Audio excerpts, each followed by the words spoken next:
Hello, everyone, and welcome to the Africam show. Oh, I've had quite a tiring day today, so I can't wait to escape into our different cameras across Africa. And we're starting off at none other than the old Donyo camera in East Africa. And we've got some helmeted guinea fowl.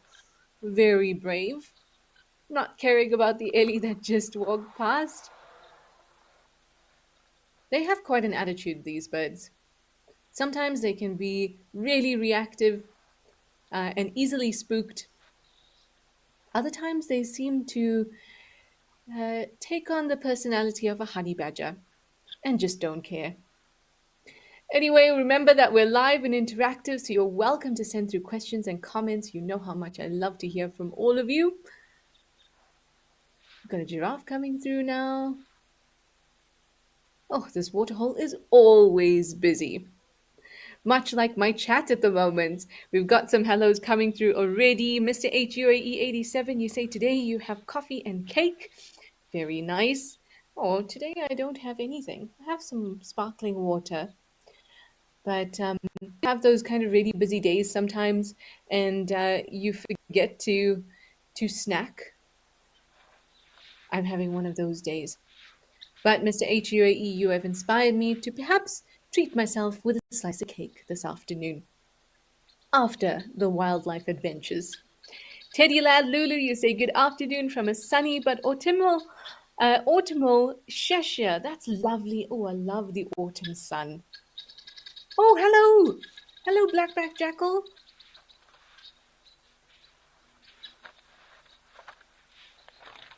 Nope, elephant's not enjoying you.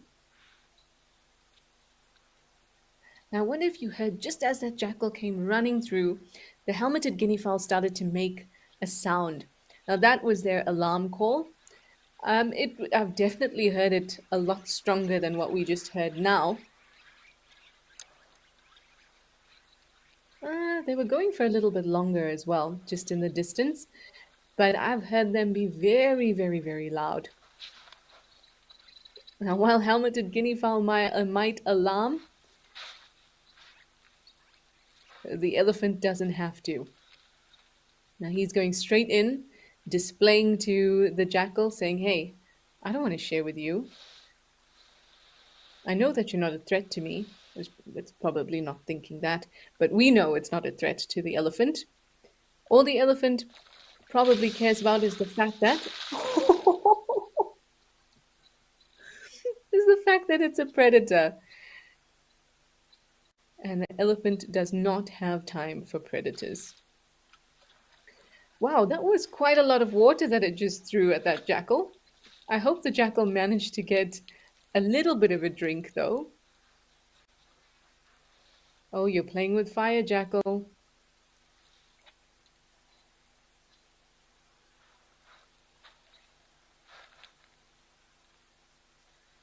Now, jackals are often seen in pairs, so I wonder if there's another one around. Oh, look at that beautiful murmuration in the background.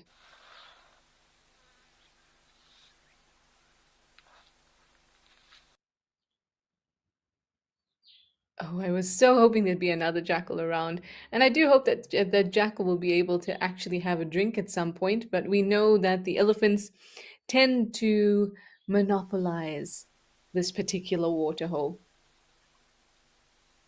So it's really about finding a gap.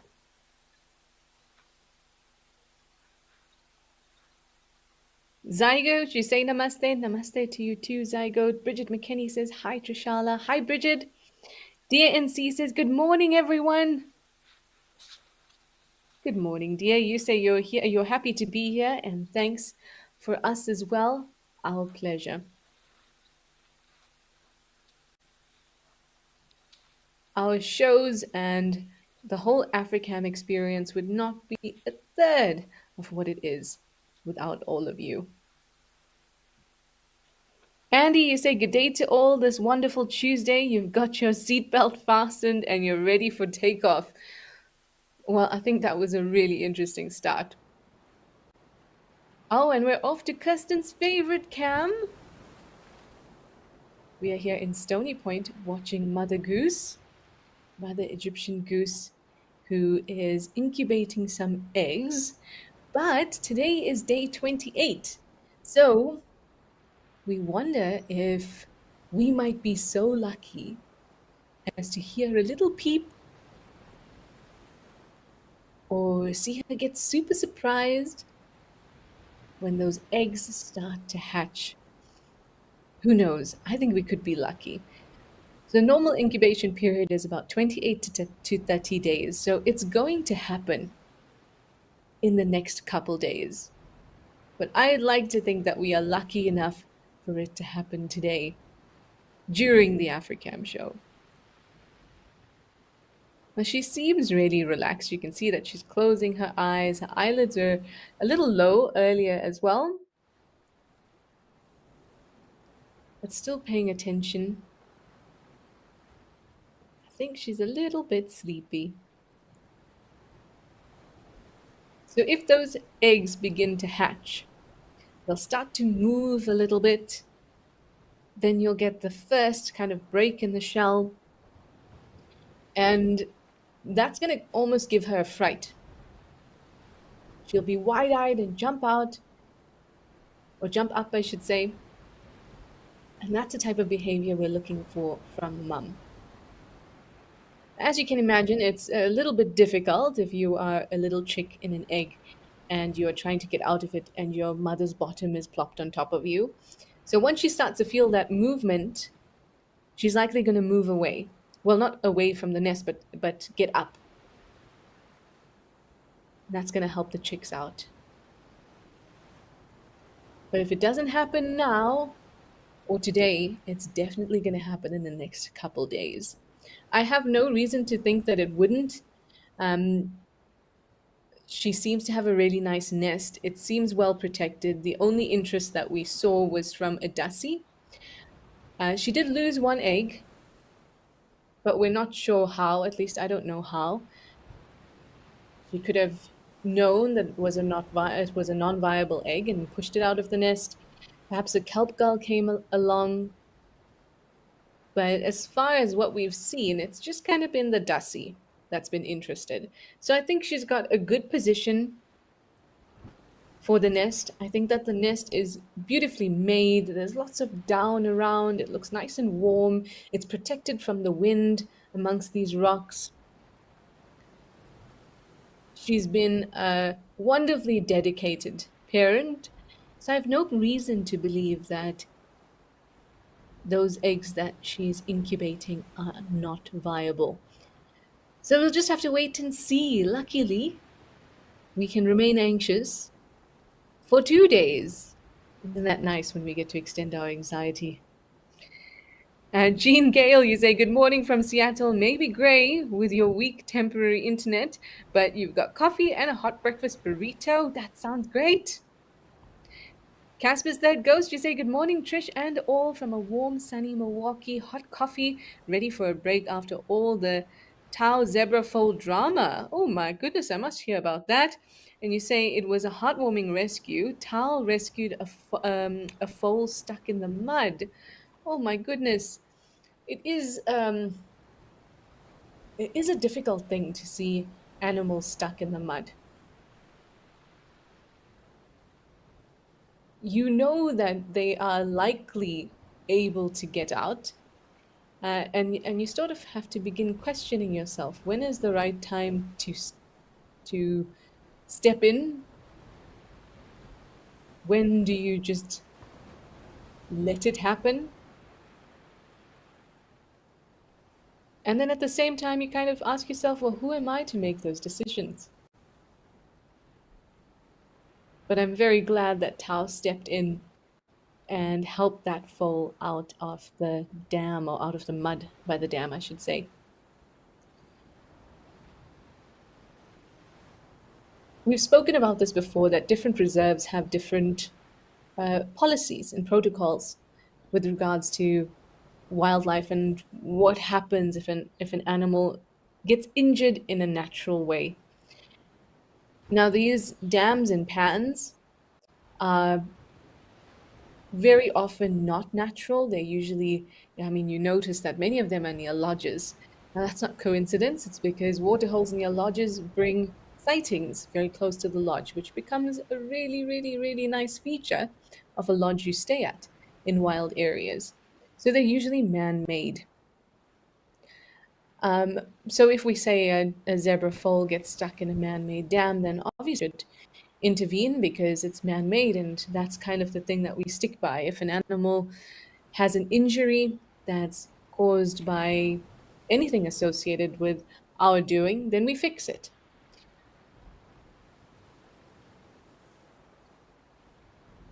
So, yes, the dams are man made, but at the same time, they bring numerous benefits to many, many animals. Now, there's no right or wrong answer here. It's just, or I'm just explaining what happens in my head when I start thinking about when you see animals in a state of distress that appears to be completely caused by no, it's completely natural causes. And you know what I've often found is by the time you go through all of these ethical dilemmas in your head, the animal's freed itself, which I think is a wonderful, wonderful thing. But I'm very glad that Tao has helped that fall out. And we also discussed how these policies can be different in areas or reserves that are open, where animals have a large amount of space and they can move through from one area to another area. But places like Tao and Madikwe Game Reserve, that's a closed system. So it's in their best interest to make sure that their animals are healthy and get the help that they need as soon as something goes wrong.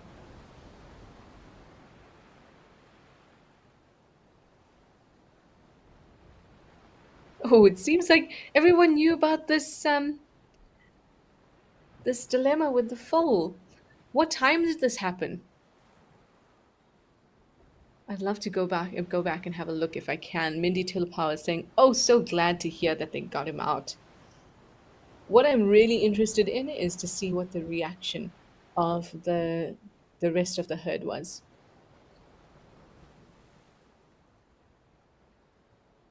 Well, Mum here in Stony Point seems very, very relaxed now, but I know Kirsten, and she will not want to move from this camera just in case something happens.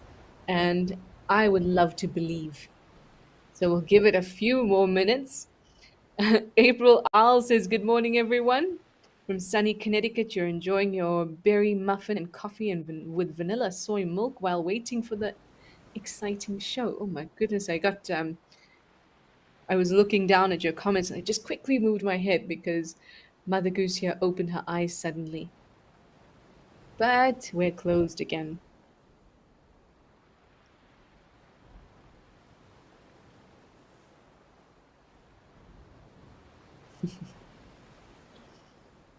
Okay, Kirsten has given me her blessing to move from this camera, but I'm sure if anything happens, we will be back here in no time.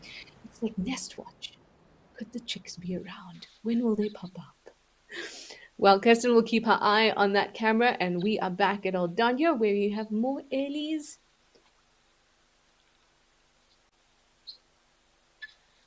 The jackals have disappeared. Or jackal.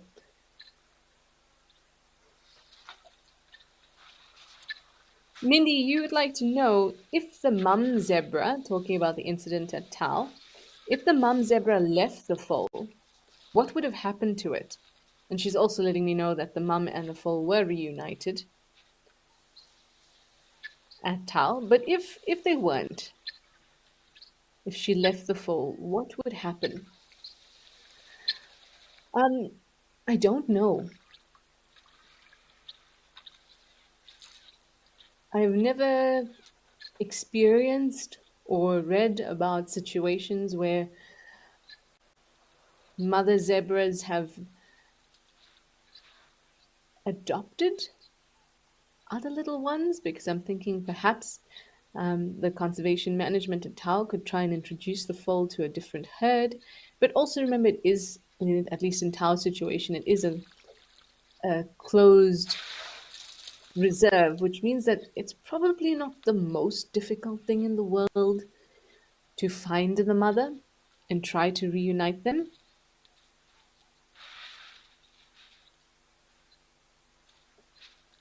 And I think, and I haven't, Kirsty's just sent me the video, a little clip of what had happened. And Bowl of Kittens has just told me that the rescue was at about 2:30.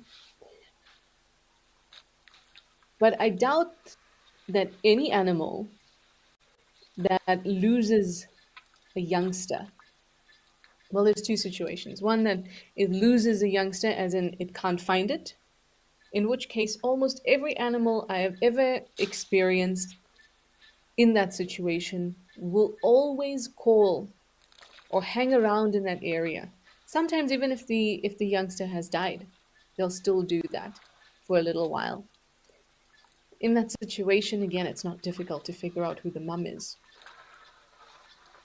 But a situation where your youngster is still alive, you can hear it, I think that mum would definitely stick around. I doubt she would abandon it. Now, if she did indeed abandon her youngster, I think conservation management would likely try to introduce the youngster to another herd or go and search for mum.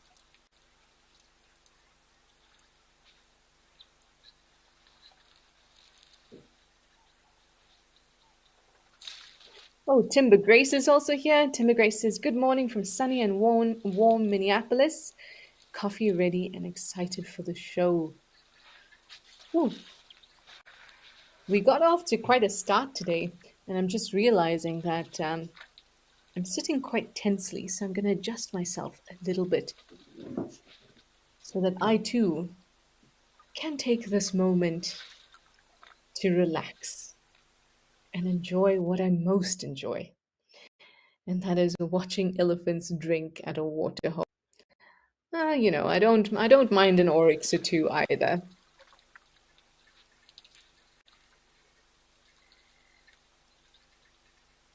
This elephant on the left is really, really magnificent. He is very wide, distance between his eyes, the distance between his tusks, and also his middle sections of his body are very, very wide. It's hard to judge size on the camera, but he looks big. Look at the base of those tusks. Look how thick they look.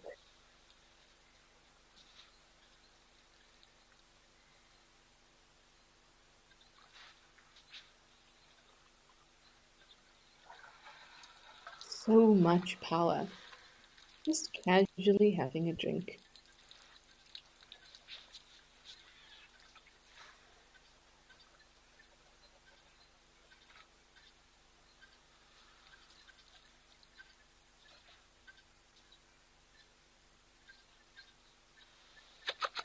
Oh, Casper said, "Go say the tower rescue was so very heartwarming. And the mum and foal reunion was just beyond emotional. And many of you thought the little foal was a goner. Oh, absolutely wonderful rescuers watching mum zebra call in the speedy rescue. Oh, that's it. Mothers will never easily give up their youngsters. There is a fine line, though, because remember that being pregnant, taking care of the fetus, giving birth to it, caring for it, it is so costly. It takes so much and so much resources. So wild mums are not going to give that up. But I say there is a fine line because if the mother's life is in danger, the mother's not going to put her life in danger to defend her young. Now, when I say this, I mean at the point, like the height of a aggressive interaction. She's going to try her best to protect her or her cub. But for example, if a male lion is suddenly very aggressive and he's just come into this new territory and she gets between this male lion and her cub, she will try to fend the lion off. But if that male lion manages to get to her cub, she's not going to try to defend the cub if she knows it's a goner. And this extends even further to that she's not going to try to um, exact revenge.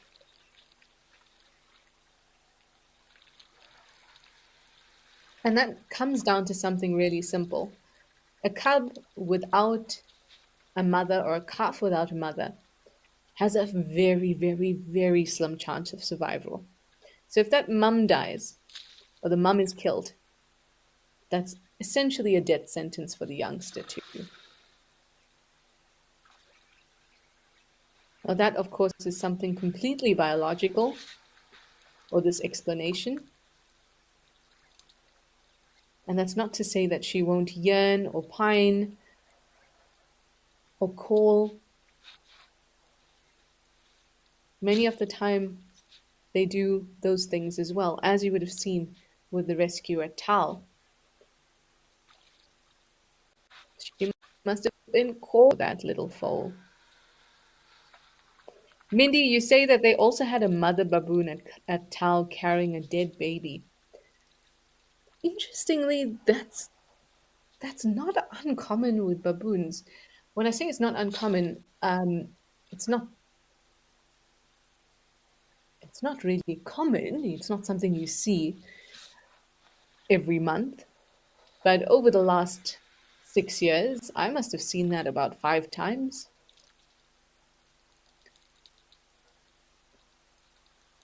Once, I think, was through the cameras.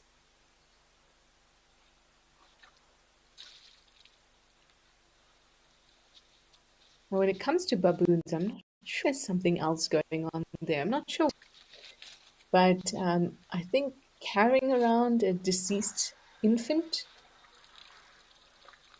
my feeling is that there's something to do with communication there as well. Not communication with the infant, but communication with the rest of the troop.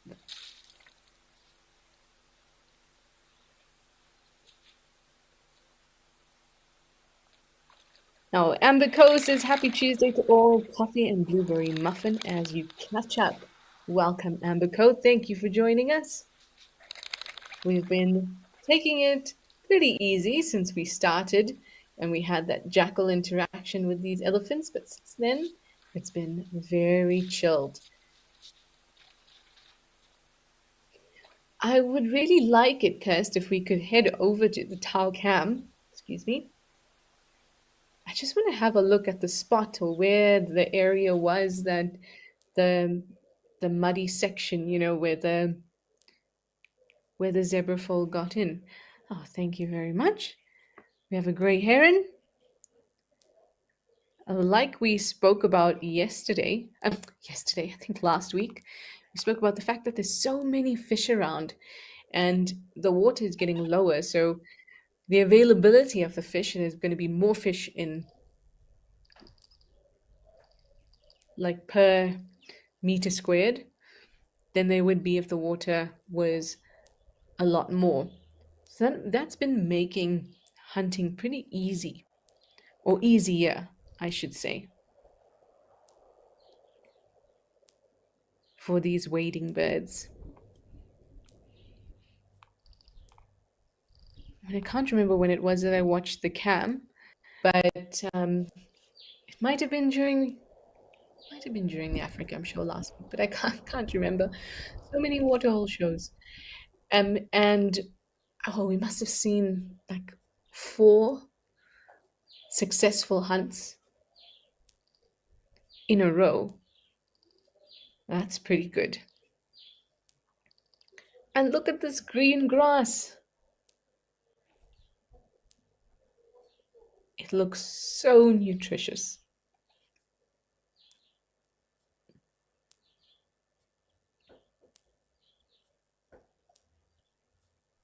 Now, as the water goes down, you can see more muddy, waterlogged areas which are just, unfortunately, I suppose, perfect for animals to get stuck in. Thank you so much, Zumi. Zumi's just showing me the area where the zebra foal was stuck in the mud.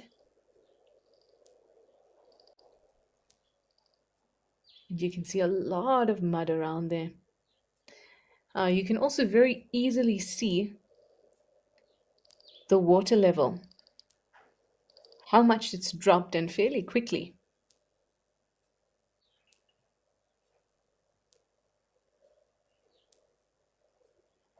Now, those rounded edges at Tau, I think that they are particularly difficult for young animals to navigate. Can easily slip, particularly if it's wet. Now you can see that the tops have gotten really dry. I'm seeing cracks in those areas. But if there's a tiny bit of rain now, it's going to start, the rain's going to take some time before it can actually be absorbed into the ground. So this area, I think. But look at the cracks. Look at the cracks on the top on that wall there.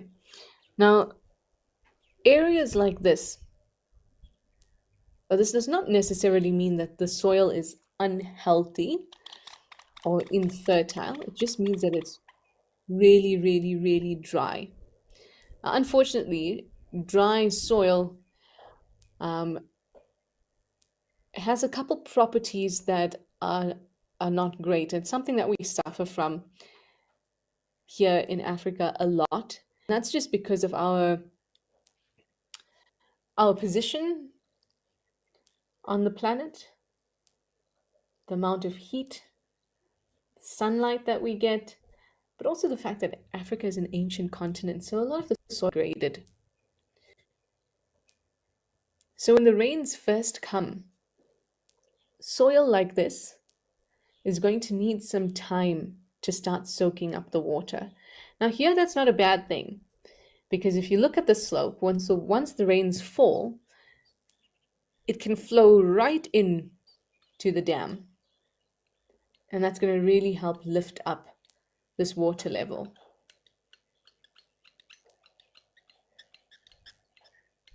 But a good clue to degraded land or degraded soil is that very often it's bare. Can you see how bare it is over on that side? Well, there's lots and lots of microbes in soil. And soil in itself has lots of waxy substances in them. And that can be a result of plants that once lived in it, creating this waxy buildup of just like, what is the word I'm looking for?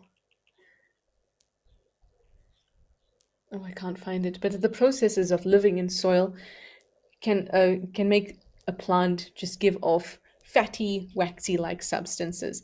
Now that's usually not a problem. That's just it's just one of soil's properties.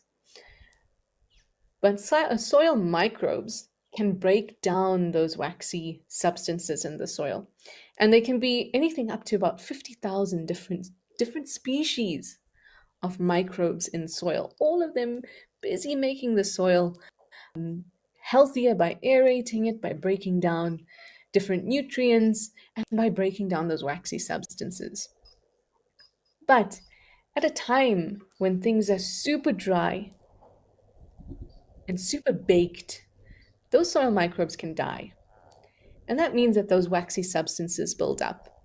So when rain comes through, just like mixing oil and water, when rain comes through, it goes over the ground as opposed to soaking into it. It really needs a lot of time for the water to soak into the soil.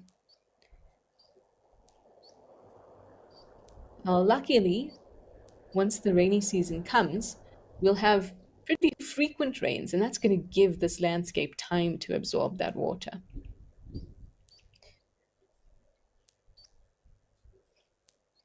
But I must admit, I don't think I've seen that part of Tao um, be very green.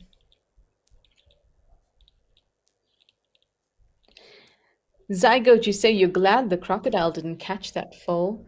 I am too. I actually didn't think about that. But luckily, that little pan where that foal did get stuck, we have seen crocodiles over there, but they tend to prefer this area. Fiverr, you say hello from California. Hello. You say, where are the crocs lately? I'm not sure. Let's have a look. My goodness, for a second there, I thought, am I looking at a crocodile? No, but I am looking at some really healthy soil. Where are the crocs? Remember the last time we were here, we we saw two crocodiles,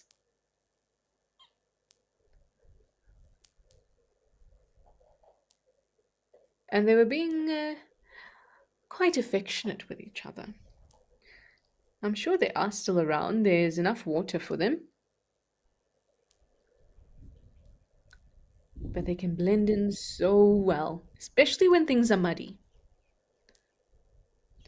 Oh, thank you for that. Kirsten. Kirsten's told me the foal didn't get stuck where I think it got stuck, but she also said it was near a log, so I should have paid attention to that. A Fiverr, we did see a crocodile earlier, so they are around.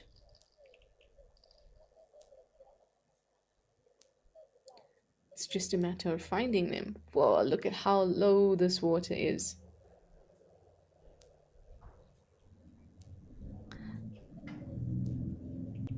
Ooh, I thought that was a crocodile as well. That one got us all. Now, looking at these green patches that are over on the side closest to the camera, you can see why many, many herbivores are lured this side. I mean, the grass really is greener on the other side here at Tau.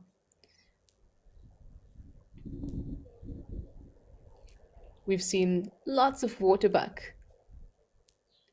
enjoying the fresh grass here.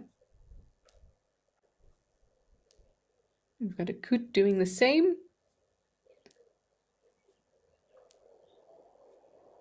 All chilling out on these little islands.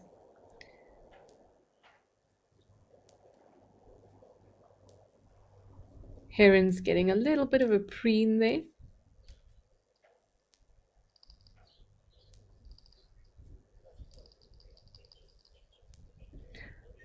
Can you just imagine look how chilled out and peaceful it is right now? And just 2 hours ago, it was absolute chaos with that foal and that rescue mission and the distress and the calling from mum. It is insane how quickly things can change in the bush, but also how quickly things go back to normal as if nothing ever happened.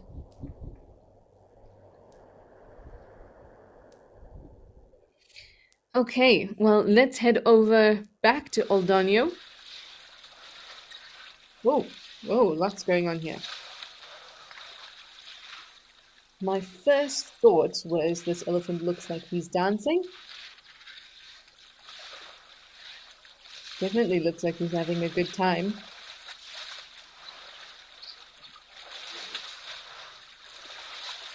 He's actually scratching the inside of his back legs there. Miss Oryx is like, yep, what's going on here? And the guinea fowl are on it.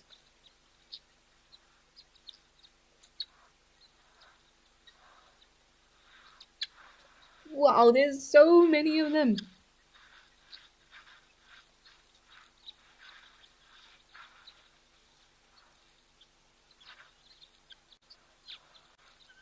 fowl love to peck at areas like this, areas where there's little vegetation, so it's pretty flat and dusty, but that makes it a great pecking ground. They'll peck at little seeds. Now they are omnivorous, so they're going to go after little insects as well, but they love to peck at little seeds. And I think this is a good example of how knowing soil quality can be, or assuming soil quality can be really deceiving. I mean, here it also looks really bare, just like on the side opposite to the tower camera. But we know that once the rains come, it gets so green here.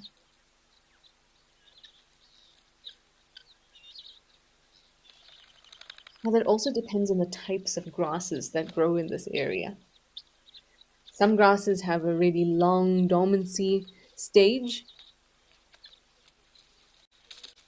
So, for example, Maasai lovegrass is very resilient to changes, so it can sit dormant for seasons and it will sprout up as soon as the rains come.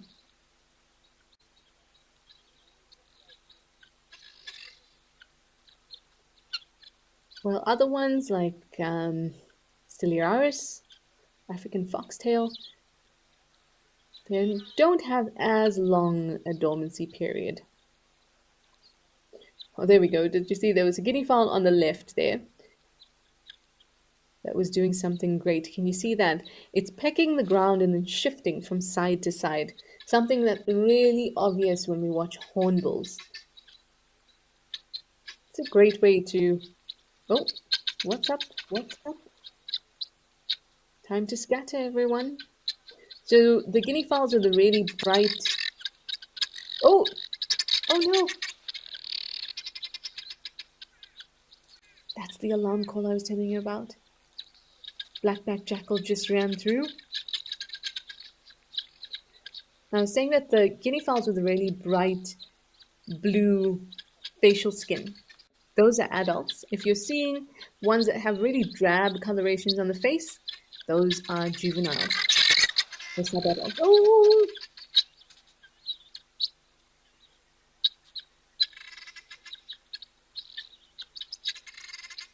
I'm not sure about you, but I'd be really intimidated if I tried to hunt a guinea fowl and there were so many of them.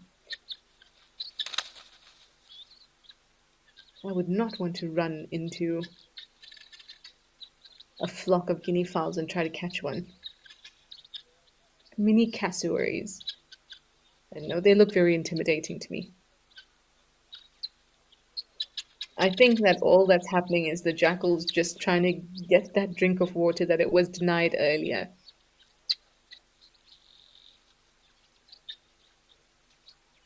But just because it's after that doesn't mean that it's not a risk to the guinea fowl.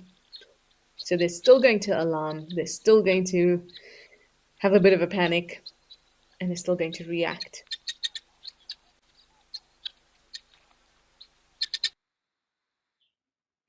Mindy, that is an excellent point. Talking about the fall from Tau and the whole incident, you say that without the magic of technology, we would have never known it happened. Absolutely, and imagine how much more we don't know. Oh, what? So we're back at Stony Point, and I don't see any eggs.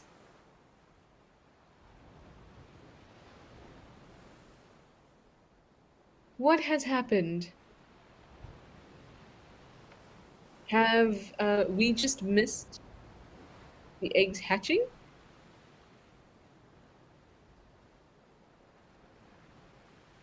Oh, oh my goodness. Oh, I had a small panic like a guinea fowl there. Kirst said it's all good.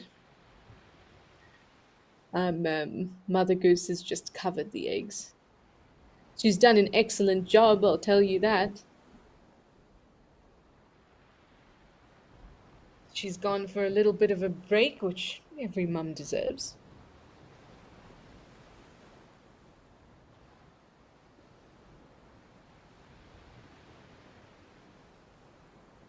I mean, maybe we'll be lucky and we'll see a little bit of movement. But to be honest, I wouldn't want that.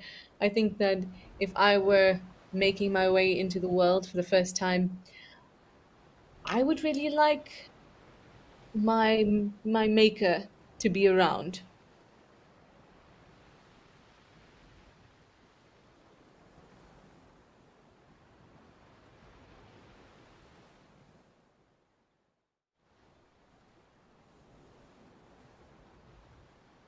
But she's done an excellent job to keep them nice and warm. So she could be heading out to have a little bit of a snack, grabbing some nice seeds from the plants that live alongside you. I've seen them eating dune spinach as well, which is quite tasty. Go off, have a little snack, maybe a little drink, and then she'll be back.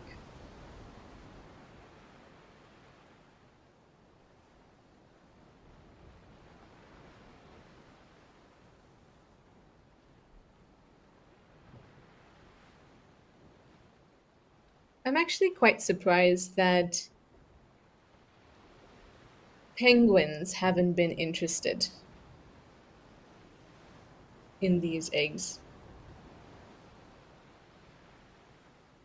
Now, they wouldn't, or I don't think they would eat egg, but I mean, we had this discussion during Wild Moments on Thursday about how an egg is just the perfect snack in the bush. It can't defend itself, and it's packed with amino acids, with fats, with protein. It's just got everything you need in a neat little package. So, even though I say I don't think a penguin would eat an egg, that's not to say that they don't.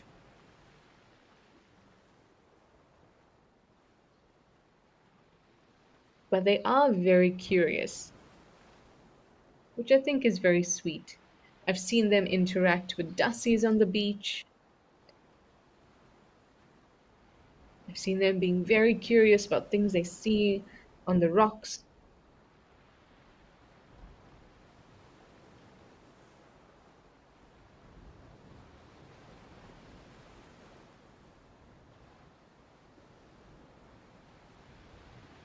But so far, it's only been the dussie that's come down to have a look at the eggs.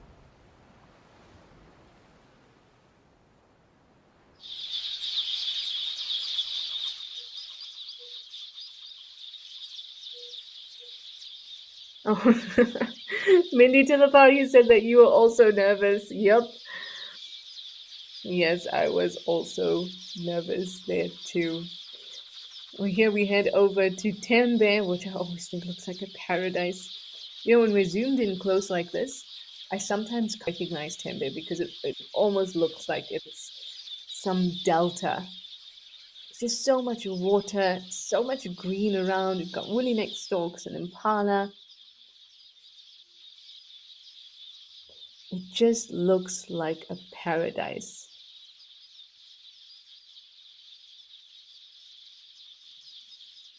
Come on, we've even got an Egyptian goose. Now, I do remember that there potentially could have been a nest somewhere around, but I can't remember where exactly. But we saw some Egyptian geese sitting in what looked like it could be a nest.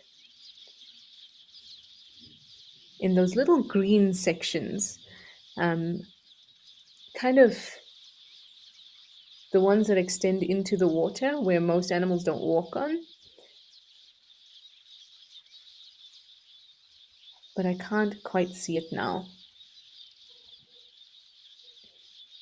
Well, in Johannesburg last night, we had some rain, so I wonder if there was some rain in KwaZulu-Natal as well.